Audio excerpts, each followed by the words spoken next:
Good morning, afternoon, evening, ladies and gentlemen, and welcome to my review of AEW Revolution 2022. Now, this is an important video because, well, AEW Revolution 2021 was the first wrestling video I've done on the channel. They don't come out very often, just kind of a pay-per-view here, pay-per-view there. I covered Wrestlemania 37, and then AEW Revolution last year, as well as the Royal Rumble this year. So, Revolution 2022, pretty big, pretty decent sized card, and overall, very good pay-per-view. I was very pleased with it. Money well spent. And yeah, let's get right into it. So, first match of the night, we got Eddie Kingston taking on Chris Jericho. And I gotta say, it was a good match to start off on. There wasn't anything about it that was,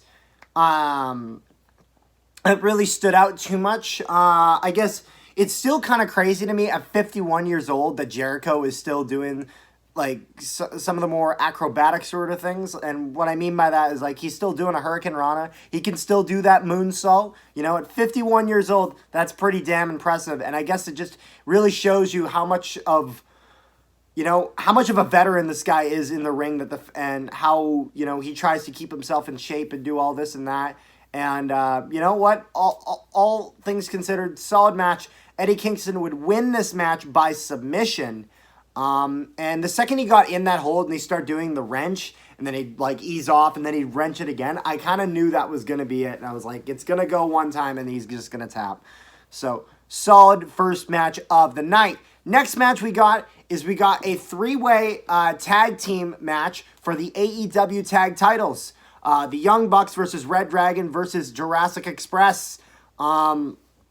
Overall, a great match. And this is one of the things that I think that AEW does a lot better than WWE that stands out is their tag team wrestling. Now, if you want to talk about good WWE tag team wrestling, if you want to talk about the most recent tag team wrestling that was really outstanding to this degree, I think, if you look at the stuff that was happening with, the Revival and DIY back with the old black and gold, I can't believe I'm saying it's old, NXT, some of that type of stuff with some of some of the best tag team wrestling I have ever seen. And AEW, since their inception, have really done tag team wrestling right. One of the things that they have very good ring awareness. So with this match, I was either hoping for Jurassic Express to retain or for Red Dragon to win it. The Young Bucks are great, but they don't need to win it. They already have a lot of that prestige of being, the first tag team in AEW and, the top of the line. They don't need the prestige. So, keeping it with Jurassic Express or giving it to Red Dragon to do something a little new would be the right move. But I say wait till maybe Adam Cole gets a title to put the tag titles on them, because you want to do a full, not undisputed era, but undisputed era basically with the three of them. But yeah, overall great match. Jurassic Express retains. So then moving into our next match of the night, we got the Face of the Revolution ladder match. So 6-man ladder match with Ricky Starks, Hobbs, Christian Cage, Keith Lee, Wardlow, and Orange Cassidy. Now, Orange Cassidy in the middle of this match would take quite the bump, and I don't know if people realized, but it was when Keith Lee picked him up and just hucked him out of the ring. Very similar of when Keith Lee debuted and tossed the guy, high in the air out of the ring.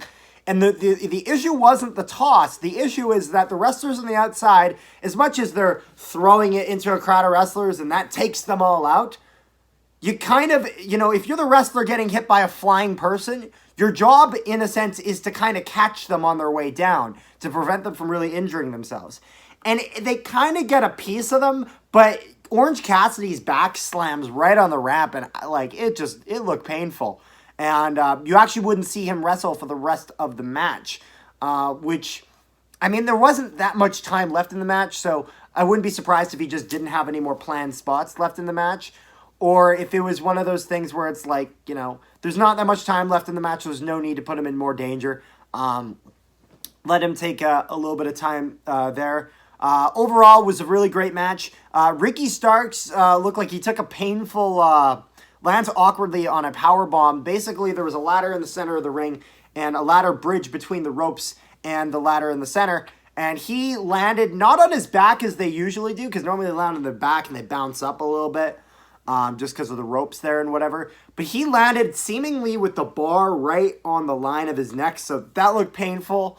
But I'm sure he'll be fine. Wardlow would win this match, and this kind of feeds into what will happen later on. Tonight, I guess, sort of later on that night. But yeah, I was hoping for, out of everyone here, that either Keith Lee, Wardlow, or Orange Cassidy would walk out with the brass ring. So happy to see it was Wardlow. Next, something that I don't know if they announced this beforehand, that there was going to be a contract signing. I'm not going to lie, it was okay. So Swerve Strickland signs in AEW, former NXT North American champion. And I was like, oh, okay, okay.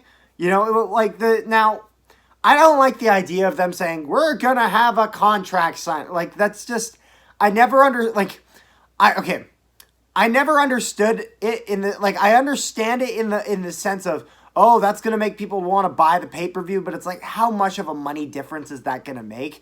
When having the guy just show up, out of nowhere, is so much better, because there's the surprise of, holy crap, he's actually there, and we'll get to that later on tonight. We'll get to that. But, anyways, after this one, we had the Women's TBS Championship title match between Jade Cargill and Ty Conti. Ty Conti needed to win this match. This is the only match of the night, other than maybe the Britt. There's 3 matches where I felt like one person had to win. Hangman Adam Page versus Adam Cole, Britt Baker versus Thunder Rosa, and Ty Conti versus Jade Cargill.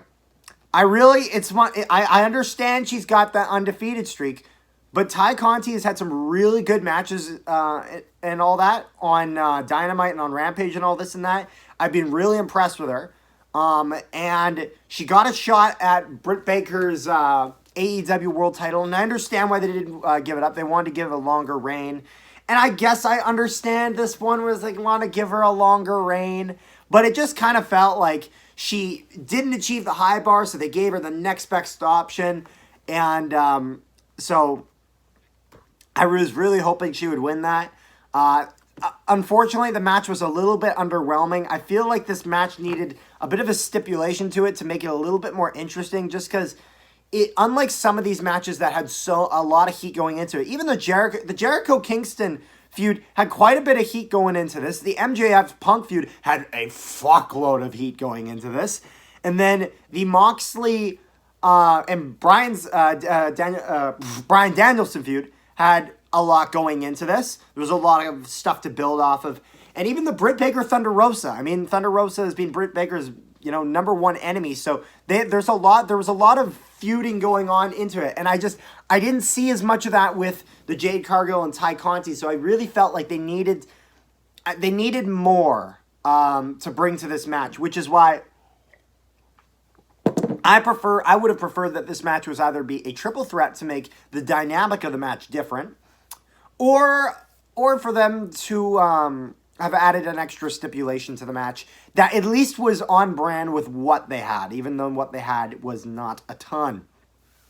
Anyways, going into our next match, though, which would be CM Punk versus MJF in a dog collar match, which that was the match we were all waiting for, This was kind of the main event in a way. This was the most anticipated one. So first off, MJF does his entrance, where he does the first few seconds of Cult of Personality to get everyone loud and whatever, and just to cut into his music and for him to come out. And that was that was great, absolute great heel. Love it. But then what was really interesting is we then heard this ambient noise and we heard the song, and I was like, is this like a debut? But then I'm listening more and more. I'm like, that sounds familiar. And then, like, all of a sudden, I was, like, starting to think, like, you know, AEW, they bought Ring of Honor. Wait a minute. Like, I was slowly in my mind starting to piece it together while thinking. I was like, this is Punk's Ring of Honor music, isn't it? Because I haven't heard it in so long. I legit kind of forgot that he had that. So it took me a while to pick up on that. But I eventually did. Great touch, though. Great touch. I'm sure the people who recognized it immediately were very, very pleased about this. But this match was a great match. Now, one of the things I loved about this match is when you have a stipulation type match, if you're going to have a stipulation that you don't see every day, you really have to be able to do stuff with that stipulation that you wouldn't see in a normal match and couldn't see in a normal match. I'll give an example of a bad stipulation. A stairs match. That was an actual thing that they did in TLC, where they're like tables, ladders, chairs, and stairs. So they'd have a stairs match, which is just fucking stupid. Because it's just a no holds barred. That's all it is. It's just a no holds barred, but you use stairs more than you normally would, which is just fucking dumb. Because there's nothing that makes it unique from a no holds barred. That's what makes it dumb. But with this one, it was really cool because you had the whole thing with him trying to run out of the ring and he's getting choked by Punk, and then Punk wraps it around the ring post and then runs away, so it pulls and sucks him right into the corner. I really like that stuff. Then you got to whip each other with the chain.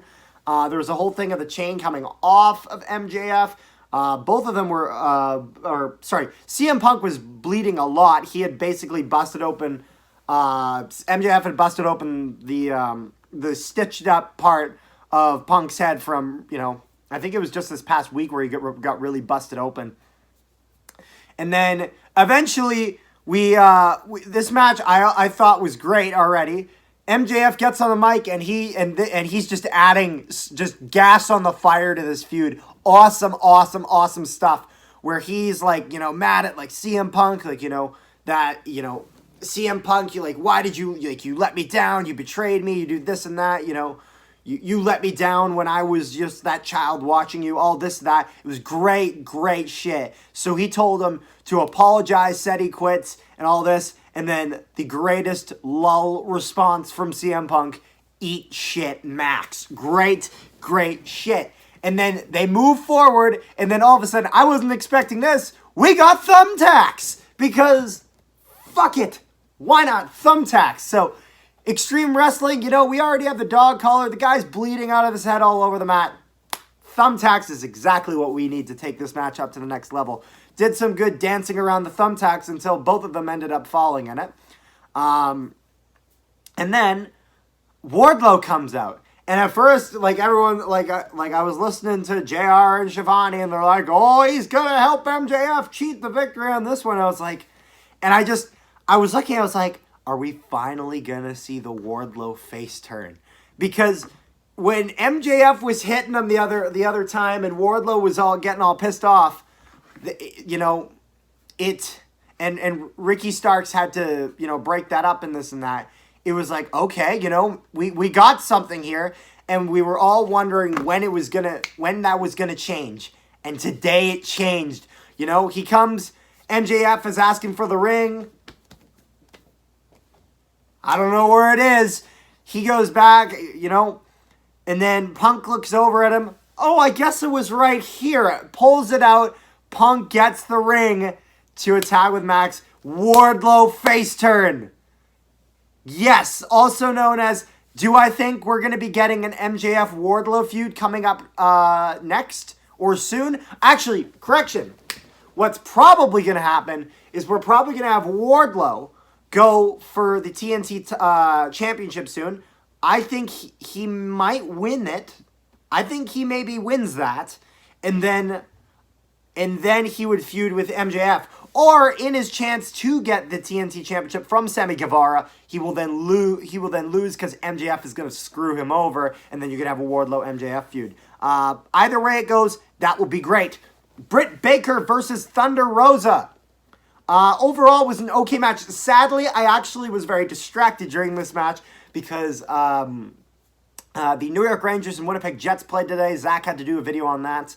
and I had to help him with a bit of some of the editing here and there, and so setting that up.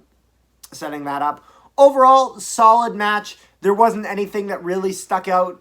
Wasn't quite as exciting as some of the other ones. It was neat seeing that new AEW Women's title. It's better than the first one. But yeah, Britt Baker would win over Thunder Rosa and, would retain. So then you have Jon Moxley versus Bryan Danielson. I was very excited for this match.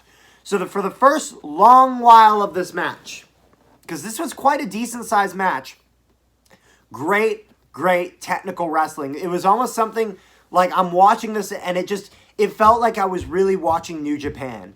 And just like, all the holds here and, he went for the kick, but he made sure to block, but he was just faking the kick so he could then kick him right in the side of the chest. Like, all really great stuff. And so we got blood, and the blood was from the suicide dive, which also known as, yeah, that definitely wasn't blading at all. Yeah, definitely was blading. But yeah, Moxley would win this, but Bryan Danielson kicks out just after the 3. So Bryan Danielson was just too late on the kick out. I forgot to mention that both of these guys were bleeding to the fuck tons. And then so Bryan Danielson was pretty pissed off, and he was, they started getting into it, him and Moxley, and then the ref does the ref's job by making it someone else's job by getting a bunch of referees to split the two of them up, even though that's kind of the referee's job to begin with. But then, Moxley and Danielson take them all out, and that's when we get William Regal shows up out of nowhere, and the crowd's going nuts. I'm going nuts, because what the fuck is William Regal doing there? And William Regal is a mentor for both of these guys. So this goes really far back, and this is some really important shit. He got in there, said, "The fuck with you," slap, looks at Bryan Danielson, "The fuck with you," slap, and gets these two guys to shake hands like fucking men. Absolutely loved it. Perfect. And that's a perfect way to do it, because you have still that emotion with Bryan Danielson after, and then you have William Regal really go in and set both of them straight. And now I'm excited to see in the future what we see from Jon Moxley and Bryan Danielson. Second last match of the night, we have Andrade, Isaiah Cassidy, and Matt Hardy versus Sammy Guevara, Sting, and Darby Allin. So, first things first, weapons. Let's bring them all out to start. Let's get trash cans. Let's get steel chairs. Let's just let hell break loose to begin with. So, why not? I'm always a fan of weapons. Let's do that. And then we saw, eventually we would have Sammy Guevara on the, right near the Titantron. Did the, what was it? I'm trying to remember. It was the Spanish something. I'm forgetting the name of the move. I feel like an idiot. But the Spanish, where he grabs him and flips him over with him. It's one of his moves. I know. I apologize. I know the name of the move. I just cannot remember. It's the Spanish something. I'm actually really disappointed that I can't remember that. And then I saw a bunch of tables get set up, and I was thinking, what the hell is Darby Allin going to do today? Darby Allin was not going to do any of that. Sting was going to do that jump. Sting was the guy jumping off of the, just above one of the entryways into the stadium onto all these tables. Why are you making the old guy do it? Please, it was really cool to see him do it, but please make Darby Allin be the guy to do that. And I just say that because if Darby Allin takes that kind of injury, he's young. He'll heal. With Sting, he might, or he might have some lasting damage. And I don't want to see a legend like that go down like that. I don't want to see him get hurt like that. I'm glad he is okay. It was a great spot. Okay, now this is the biggest gripe I have of the night.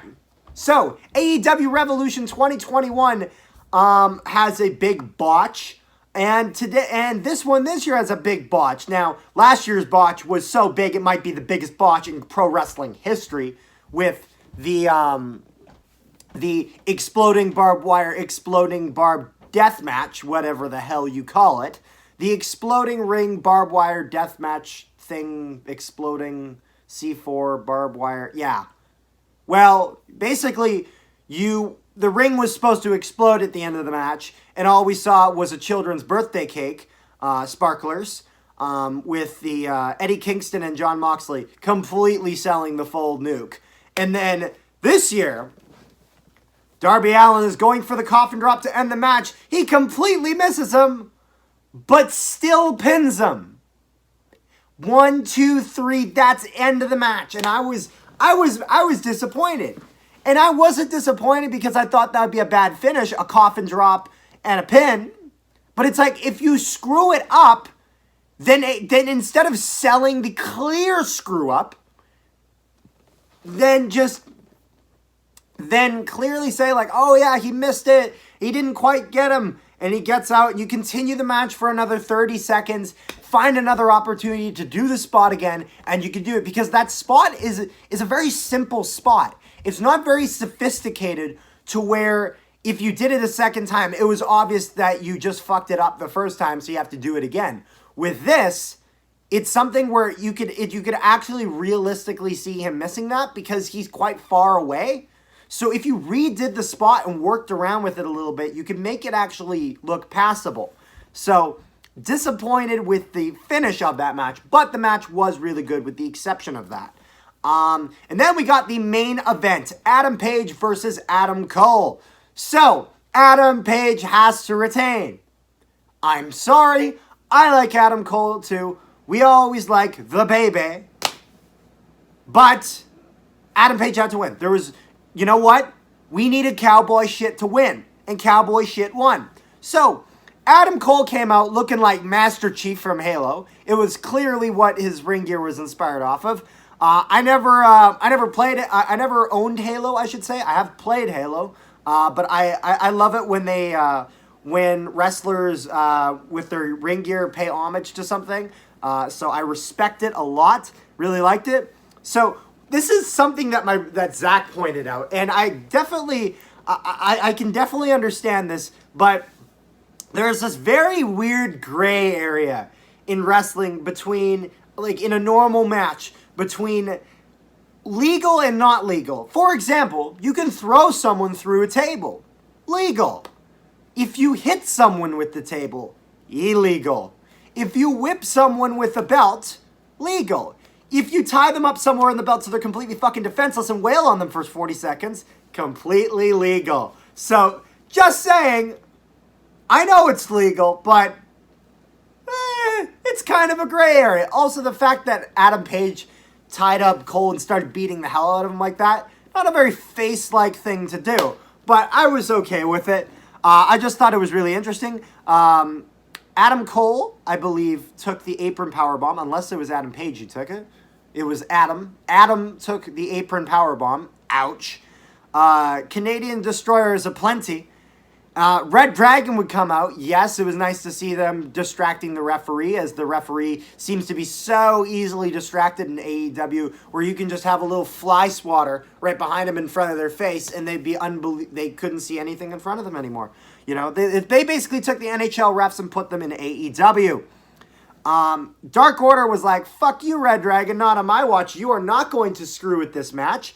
Also, really cool how Red Dragon set up the table for a Canadian Destroyer from Adam Cole, just for Adam Page to reverse that into Deadeye, which, by the way, it looks like he's going to destroy his knees if he keeps doing that on the floor. Even in the ring, I can't imagine that's good on your knees. But on the floor, fuck, that looks painful. But yeah, Dark Order's like, not on my watch. And yeah, Adam Page would use both Adam Cole's finisher and then his own finisher with the buckshot lariat to win and retain. So, what did I think of this pay-per-view all in all? It was great. It was great. It was a great pay-per-view. It was good. It was exactly what it needed to be. There was a thing I'd change here or there. There was a lot of great moments. There's a lot of cool shit. There was a guy who showed up for the first time, being William Regal, and also Swerve, but that was underwhelming. But yeah, all in all, I appreciate it for everything that it was, and I'm excited to see where AEW moves forward with all this. Yeah, and I'm pretty sure I'll probably be streaming WrestleMania, most likely. And, yeah, so stay tuned for the next wrestling video. Make sure you check out all our hockey videos and all this and that. And make sure you guys check out CFL Central. And, yeah, so take care, guys. You take me to him. Take me to the son of a bitch. Take me to him. Come on. Go, go, go, go, go.